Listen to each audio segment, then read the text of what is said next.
Greetings and salutations, people. Q back here again with yet another video. And today we're here with the 2014 Mustang. Pardon me, we're here with the 2014 Shelby Mustang GT500. You can see by this big cobra here, that big snake. Shout out to Race Car 21. And RIP to a special friend that we had on the channel, Rich. He was always commenting on the videos for a couple years, and I found out that he just passed away. Huge supporter of the channel. My condolences to him and the family, but rest on, brother. The Shelby that we have here today is the last of its kind. This is the last solid rear axle before it went to independent rear suspension. So it's going to be a bit of a different drive.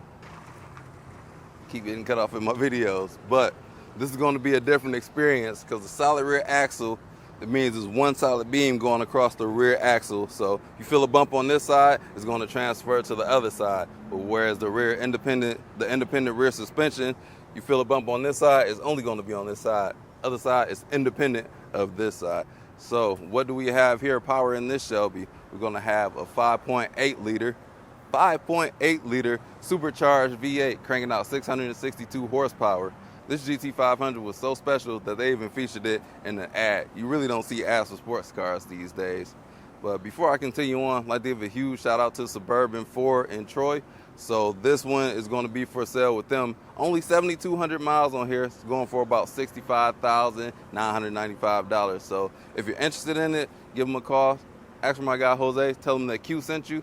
But hurry, because this will not last. This is a very rare Mustang. I rarely see one of these. And as many Mustangs I've seen for review, I never come across one of these. Came across the 2010s, came across the 2020s, but not the 2014s. And while the 5th gen Camaro had 580 horsepower coming from a 6.2 liter supercharged engine, Ford came through and smacked them upside the head with about 80 more horsepower. You see this huge supercharger up under here. And another thing that you don't see from Ford anymore, see that SVT, Special Vehicles team? They don't have that anymore, so this was the last of its kind. We even have it on the intake over here, but this huge engine's gonna cram up a whole lot of space. We even got blue blocks up on this thing as well. And this Shelby is triple black, black on black, got the black stripes, hood vents. You're gonna see a bunch of snakes all around here, so if you got a snake phobia, you might wanna fast forward, but then rewatch with your eyes closed, because I need that time. We got fog lights on here, nice spoke wheels, 19.5.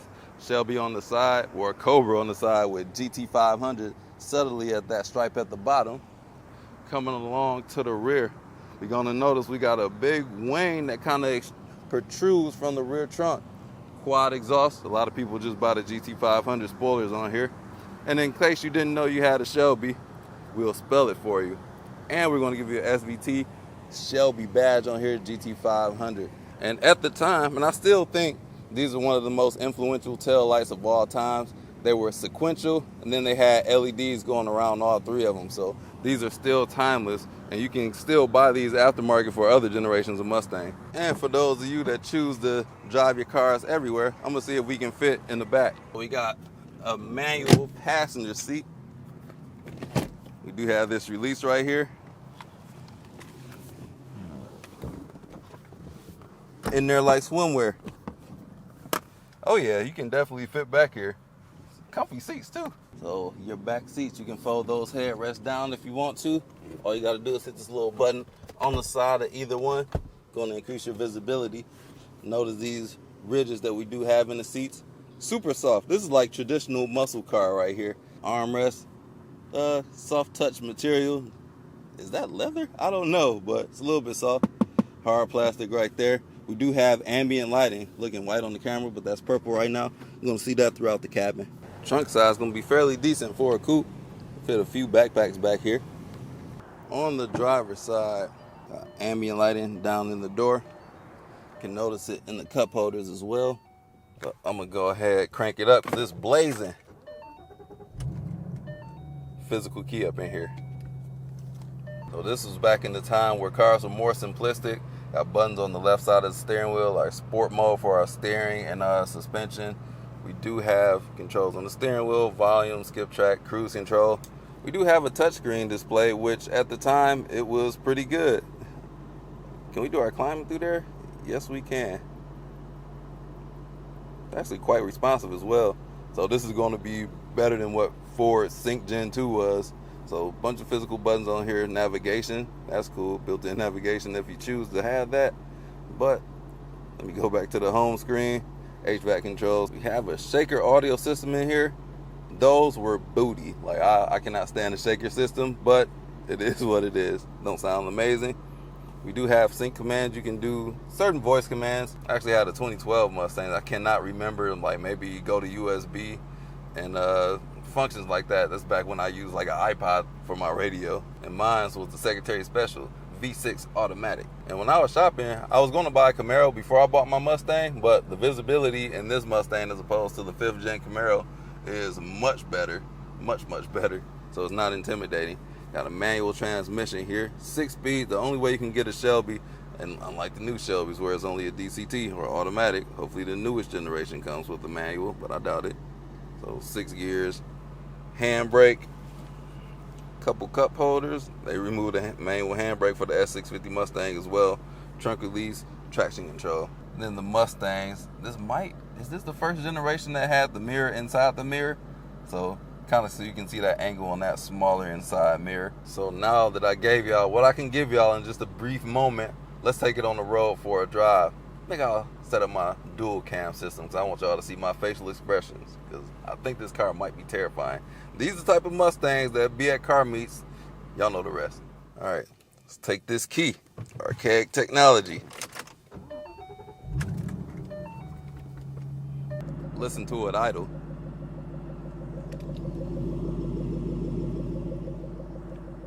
From the inside,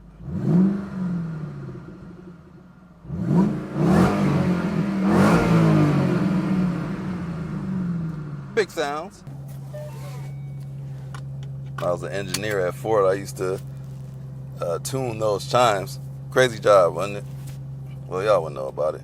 But in the cluster, that's how you can change a couple settings. Trip, AB, your gauge modes, your ambient lighting. That's all there.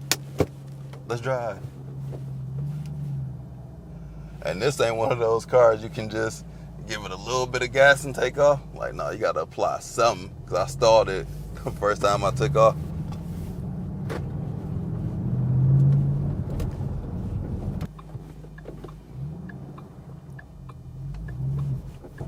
I got to try one of these. Like, I don't know how to drive a manual. Clutch on here is firm, much firmer than modern vehicles.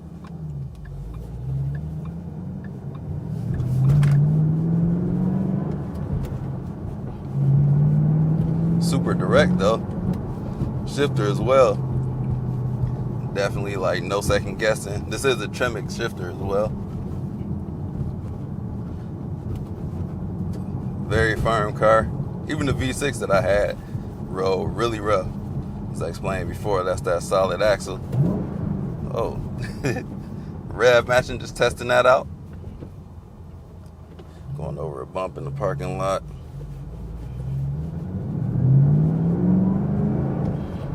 I got everything set to the sport mode. Dang, is the clutch not, the bite point not low on here?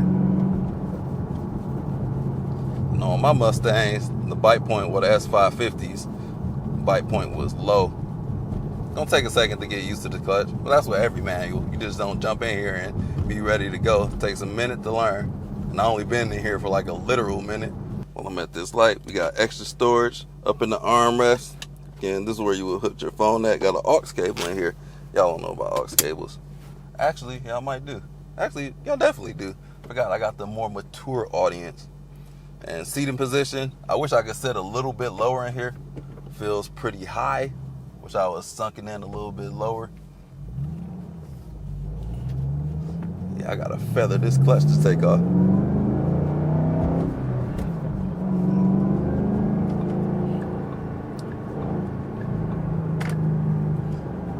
High handle. Whoa. Got some roll to it. Oh crap, we at speed already. Second gear. Definitely didn't feel like it. This is a bouncy car.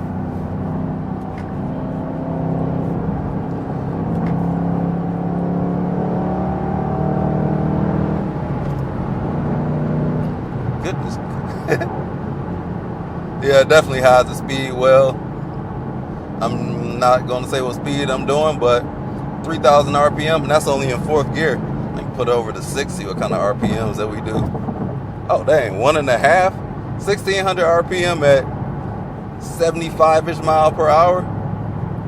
You're not going to get good gas in here no matter what you do, but that's a pretty low RPM to be spinning at highway speed. So this would be a good cruiser.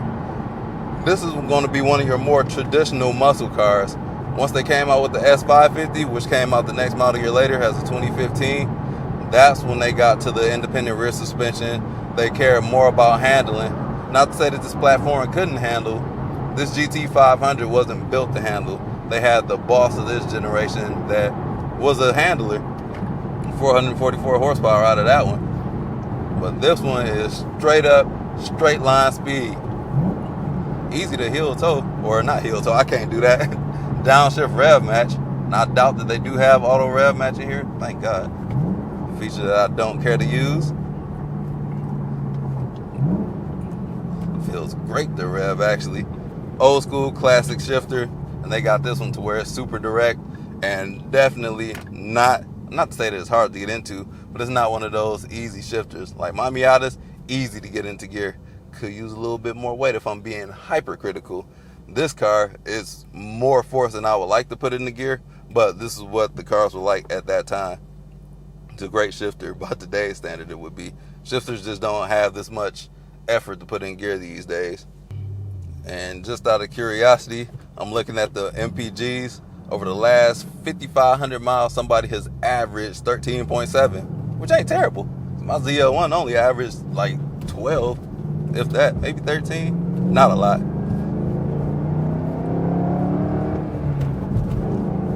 The red line is about 7,000 RPM, which if you got the space, that'll be fun. But man, oh, we even got Alcantara on the steering wheel. But this got some roll to it. First thing I would do, put some sway bars or coilovers or something. We got some nice Brembos on here. I'm pretty sure we got stopping power. I'll test that if I remember to.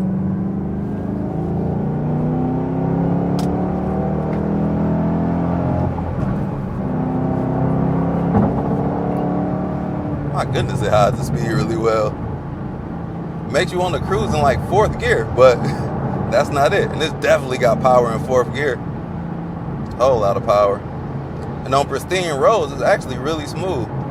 Let me shift it up to 6. And then it gets quiet. So it's not a loud interior. Can't hear semi-trucks. Actually, I'll take that back. It's not quiet. It's not loud for the engine to be such a honking monster that we got up under the hood. So it hides that really well, as it's only turning 1,600 RPM at my highway cruising speed. But even at 4,000, it's not too loud. But you can modify this thing to stank because it's so much that you couldn't do. And I feel like I could almost stall this thing if I don't downshift to 5th. At like 65, I need to downshift to 5th gear. So that speaks a lot on the gearing on here. Go down to 4th gear. Yeah, once you get used to this clutch, this is a very heavy clutch by today's standard. And the shifter, which is a very heavy shifter to get in the effort is high to get in the gears. It's not a bad car to drive. Definitely got power in 4th. And I couldn't imagine going wide open throttle in 1st or 2nd gear, as that would be terrifying. You've seen what they do at the car meets. I don't need to say that again. Getting off the highway. Whoop. Let that go too easy. Man. Okay, let's test out the brakes now. Whoop. Stop like we needed to. Ooh. Coming up under a bridge. Let roll that window down so we can rev. Finally remembered. Oh, I got caught at a red light.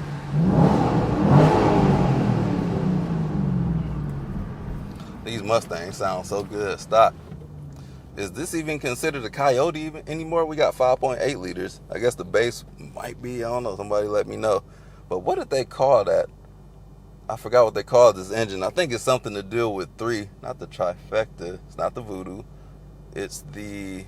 Oh, man. It's going to bother me.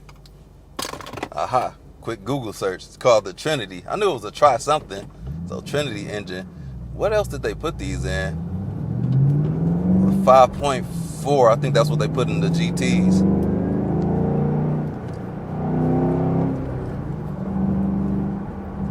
Oh yeah, this thing goes. It's kind of hard to drive this thing normal on public roads because it's got so much power.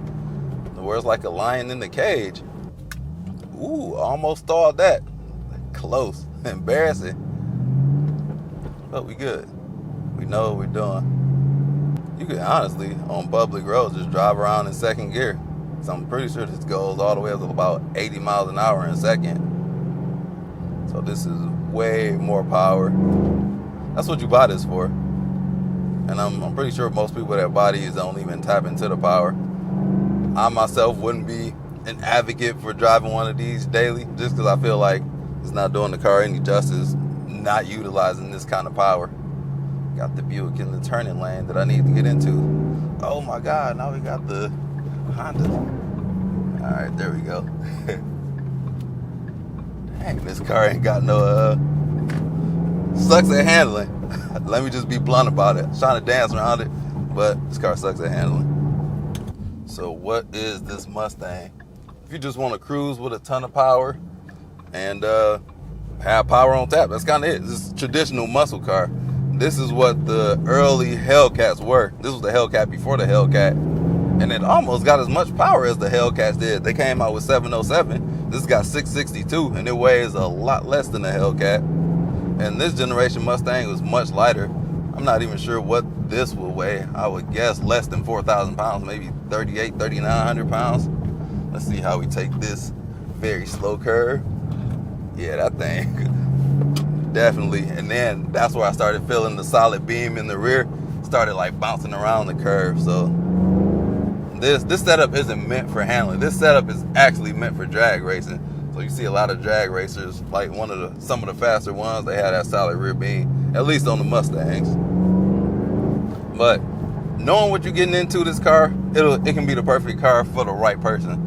But this is a piece of history, and I don't think these cars will ever lose too much value. It's a special Shelby, last of a kind, and Ford doesn't make them like they used to. Now I sound like a boomer. But that's all I got to say about the 2014 Shelby Mustang, or Shelby GT500.